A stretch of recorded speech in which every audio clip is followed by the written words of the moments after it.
Next topic, we're going to go ahead and talk about Sean Payton. He's looking on possibly getting back into coaching this upcoming NFL season. Leading your town, hit you faster than the sound. Bad boy, throw it down. Now, I put a few teams on the thumbnail. I put the Bears, the Broncos on there. Out of all these teams, man, who do y'all, I'll just open it up on the floor. Who do y'all take and think is ultimately going to pick up Sean Payton? Is the money that's going to grab him? Is the potential for a ring? What do y'all think? And I talked, it's funny, me and Mike literally had this conversation offline like yesterday, for real. We had this conversation. Yeah. I think that he's going to the Chargers. I think Sean Payton is going to the Chargers. I think that whether you're a Chargers fan and you're like, oh, you're being unrealistic, why would they fire Staley? Blah, blah, blah. We've been riddled with injuries. I think the front office is very secretly happy that there's injuries. Not like they're happy that their players are injured, but they're happy that the injuries are causing them to lose games because now they can fire Staley, right? If they don't make the playoffs under the guys that he wasn't a good coach, he couldn't get them to the playoffs. Yeah. Doesn't matter that they were riddled with injuries. Ignore that. We didn't get to the playoffs. And I think regardless, right, there's other teams that are battling injuries right now that don't look too good that by the end of the season are going to be in the playoffs. Yeah. So I think whether the injuries play a part or not, I think Brandon Staley, and I like Brandon Staley. I think Brandon Staley absolutely deserves to get fired 3 seasons in, and he doesn't make the playoffs with the amount of talent that is on that roster. If you're a head coach, right, I think if you look at the Chargers roster, they have players, good players at key positions. They have their left tackle figured out. They've got their interior guards. They've got their center figured out. They've got their quarterback figured out. On the defensive end, they've got top 3 safety in the league. They've got excellent corners in J.C. Jackson. Asante Samuel Jr. is an ascending talent. You've got Joey Bosa. You've got Khalil Mack under contract for a few years. You've got Sebastian Joseph Day, who's one of the better interior defenders when it comes to run stopping. Like, good offensive line, good defensive secondary. Linebackers are a little but they have the hard parts. Like, I think they've nailed that. And I think even though I'm not in love with Austin Eckler, I would never argue that Austin Eckler isn't a good running back. I think Austin Eckler plays way above his head.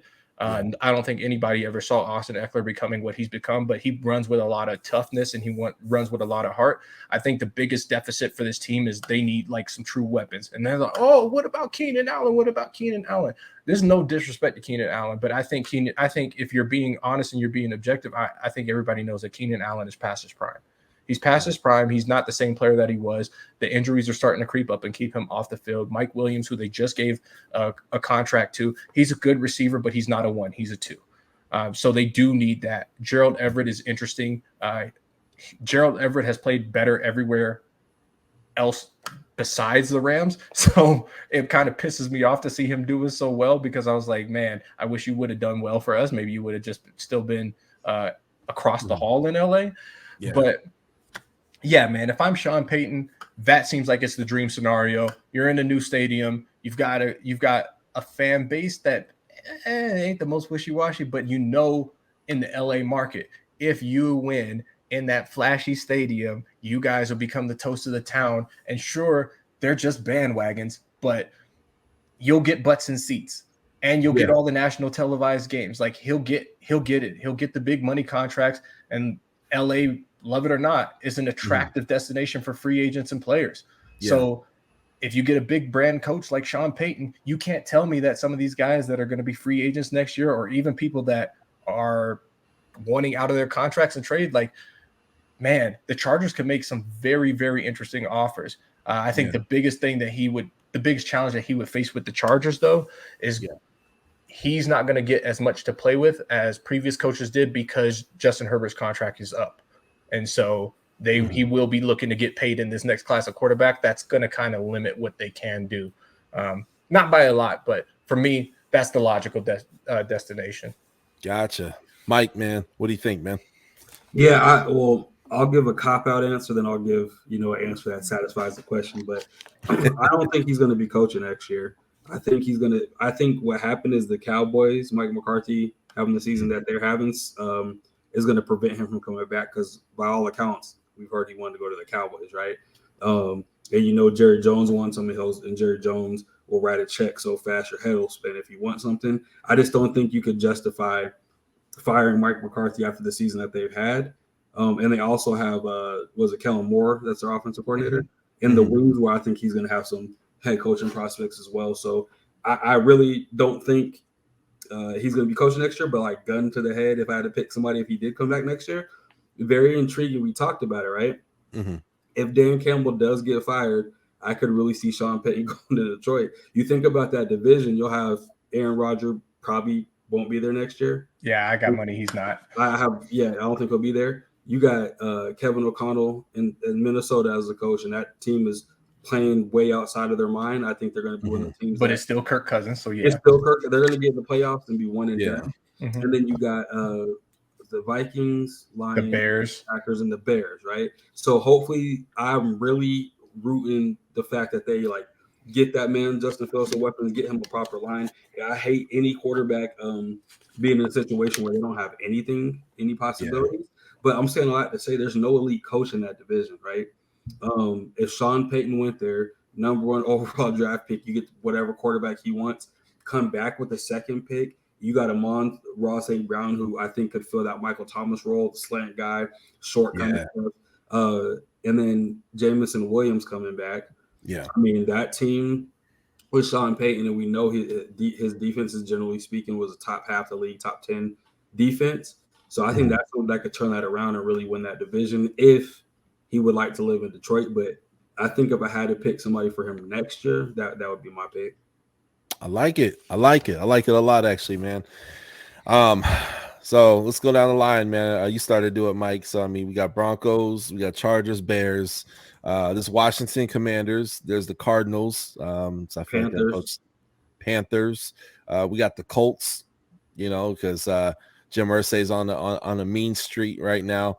If I had to narrow down the 3 teams, I would say Broncos, Colts, or the Chargers. Those are the 3 teams I would narrow it down to. And if I had to take and choose one, man, I'd probably it's tough. I'm gonna go screw it. I'm gonna take and say Colts. I'm gonna say he goes to the Indianapolis Colts. That's my prediction. I feel like he has a lot to work with on the defensive side of the ball. He likes having a nice stout defense, and they got a lot of they got a lot of ballers on there on the defensive side of the ball. They have one of the best running backs in the whole entire league. The receiver core. What was it? Maybe. I think healthy him is a beast. Yeah. And as far as like the receiver core, I think Alec Pierce shows a lot of promise, but they're not quite as good as I thought they were. I definitely hyped them up in the preseason. So there's no number 1 on that roster. Yeah. There's no like clear number 1. I think Pierce is like he could potentially grow into a number 2, right? So should be interesting, right? And then of course the quarterback position is a giant question mark. So he'd be coming into a situation where he'd have a lot of control. Whereas if he went to Denver, I feel like, hey, he may not like Russ. And part of me wants to say Denver because like, hey, he was working with the shorter quarterback, back when he was over for the Saints and whatnot. So yeah, man. But he also came into a great situation because there's Drew freaking Brees as well, too, right?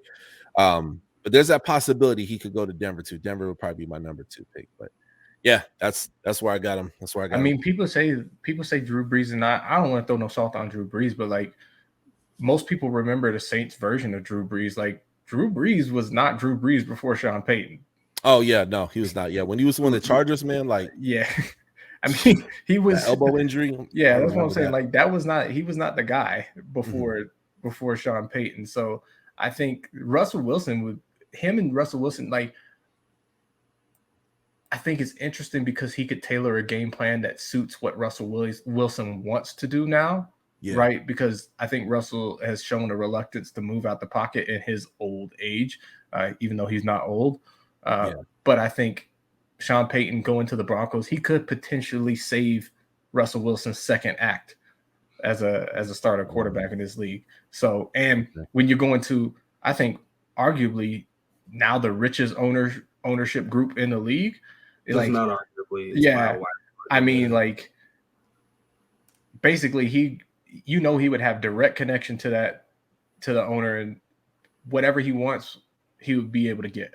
I think it would be unfortunate for Nathaniel Hackett, right? Just because he really hasn't been given an opportunity to do it. But we talk about it all the time. It's a results-driven league. It's not about whether it's right or whether it's wrong. Like, the businesses with the businesses. Yeah. So I think like Sue, like you were saying, man, like I don't think Nathaniel Hackett's going to be gone. I think it's always ignorant to give a coach less than 3 years unless you go like, 0 and 70, 0 and 34 the first 2 years or something. Mm-hmm. Yeah. I don't think that Nathaniel Hackett will get fired. You got to give him one more year. And if anything, like George Payton just hired him. So like you can't, like, doing that is you would have to take some ownership of, I made a bad mistake. And he's hit on a lot of picks for the Broncos, signed some decent free agents for the Broncos. So I just feel like I don't think they would let them go. Plus, you got to think about Sean, again, our defense, top 3 defense in the NFL. If our offense could do anything, it's like a phenomenal defense realistically. Mm-hmm. Saying that to say, Drew Brees and Russell Wilson are 2 completely different quarterbacks. They are. I think what Sean Payton did with Drew Brees is phenomenal, but he fits that system. And Russ is kind of showing some difficulty fitting in Nathaniel Hackett's system, because there's been several plays this year where people are open. KJ Hamler's open on plays. Jerry Jeudy's open on plays. Mm-hmm. Albert O's been open on a few plays, and they didn't throw him the ball. He's kind of force feeding it to Cortland, and Cortland's a phenomenal receiver. Yeah. But if you know for a fact somebody's going somewhere, you can put a lot of attention, because Russ was just panic and threw it up the court, right? Mm-hmm. So I'm saying all that to say, I think like this is just like some conspiracy theory day. This would be a crazy prediction, but like if he went to the Colts, imagine them making a trade with the Patriots for Bailey Zappi or Mac Jones, whoever they don't want. He could work with that. With Sean Payton, that would be electrifying, right? That would be that's more of a quarterback I think he would be. That would fit. I'm so happy. I don't mean to interrupt, but I'm so happy you said that, because if that happens, we're gonna come back on this show. We're gonna be like, it's on tape. Not on tape, but we recorded it. You know what's funny is I actually think Russell Wilson is a perfect marriage with Sean Payton, because I think we recency bias, right? I think we remember Drew Brees' latter years, like his last 2 to 3 seasons, where the arm had really kind of got away from him, and the game plan was really truncated, right? It was really condensed and compressed. There's a lot of quick screens and quick passes, slants and stuff over the middle. But if you remember Brees in his prime, it was the accuracy, but taking those mid to deep shots. And even though Russ has looked like a shot fighter at times this season, I still argue that he throws one of the prettiest deep balls in the league. And I think as long as he still has that capacity, I think that's truly what Sean Payton's offense really is. It's not necessarily death by 1,000 cuts. He's very good at adapting to whatever his quarterbacks can do. But I think if Russ still has that juice, and I think he still has that juice, I think you would see a lot more downfield attack mixed in with some of that short game. I think people have confused Sean Payton's offensive game plan as being that truncated, because we remember the last 3 years of Drew Brees' career, not realizing that Drew Brees' arm it was literally dying after like week 7. Like he had nothing left. Yeah, you don't win for Offensive Player of the Year just dinking and dunking. Correct. Right? He had to adjust. But in Drew Brees had some seasons, 4,000, 5,400 yards, 46 touchdowns, 71% completion percentage. Records. You brought up an interesting choice for the Detroit Lions, because they have that war chest that they're sitting on, and you would be able to get that quarterback right away. The even bigger conspiracy would be because the Saints aren't doing too good this year, and they kind of just like handed it to Dennis Allen. They're like, we're not really going to entertain a coach. What if they just said, hey, Dennis Allen thanks, but no thanks, and now Sean Payton can reunite with Dennis Allen in Detroit? That would be crazy. And they've got the war chest. Like I said, they've got decent defensive players on both ends, but like Sean Payton can go pick his quarterback. I would say receiving right now, they've got 3 good weapons, and Jamison Williams, Amon-Ra St. Brown, and Josh Reynolds is serviceable. Mm-hmm. He's straight. He's and DeAndre Swift. And DeAndre Swift, right? He's going to operate very much like a Darren Sproles, probably like a Reggie Bush in that offense, assuming he can stay healthy, right? This is all provided that he stays healthy. But they've got the offensive line that we talked about before. So I think that would be a pretty even split between draft picks. Like you could have Sean Payton get some of his offensive guys, and then he basically go shopping for Dennis and say, who do you want on defense? We got Aiden. Like, do you want interior pressure? Do you want us to go focus and get a DT, or do you want somebody opposite? Do we need to get another corner? Sewell, man. I think if Noah Sewell from Oregon, that linebacker. Oh boy. Like imagine him with Aiden Hutchinson on that and Jeff Okudah. That would be that's what I'm saying, bro. Like Detroit is an interesting prospect. Detroit is an interesting prospect, I think. And then talking about yours, Doug, where you're like the Colts. The only reason why I say not the Colts, because I don't think Sean Payton being out of football this for a year, right? And it's not like forever, but we know what the last few years in New Orleans were. And granted, he put up results, but like it was a struggle. Yeah, I don't think Sean Payton at this point in his career wants to come in and struggle immediately. And that rebuild process in Indianapolis, whoever gets that job, right? Yeah, you're 2 to 3 years out. You're 2 to 3 years out unless you get a generational talent at quarterback and probably like a generational weapon. So unless you're going to get like Jamar Chase, Joe Burrow 2.0, and start turning that franchise around immediately, I think it's 2 to 3 years away. I don't think Sean Payton's coming back with that level of patience. I think he wants to go into a situation where they've got a war chest ready to go and he can get his pieces, because now he doesn't have to be as patient. He can at least get the stuff that he can go shopping and get what he wants. And then he's not beholden to anything. Or you go to a roster, right, that's ready made, like the Chargers, that have talent everywhere. Yeah. They just need a few more pieces and they're ready to win now. So that's the only reason why I say not the Colts, because I don't think, as high profile a coach as he is, I don't think Jim Irsay or anybody could sell him on, hey, you can come here and you can have full control, but you're gonna suck for 2 years. You bring up a good point, man. And Jim Irsay, he's a lot to handle. He's a lot to handle. Jim Irsay, aka friend of the DC Commanders. Friend of the Commanders. Congratulations, Commanders. Jeff Bezos is gonna sell, and y'all are gonna get to change your name to something respectable. Thanks for watching another episode of the Touchdown with Doug Smith, where I cover all 32 NFL teams plus NFL exclusive interviews. Hit that subscribe button, hit the bell for the alerts, comment below, and we'll catch you next time on the Touchdown with Doug Smith.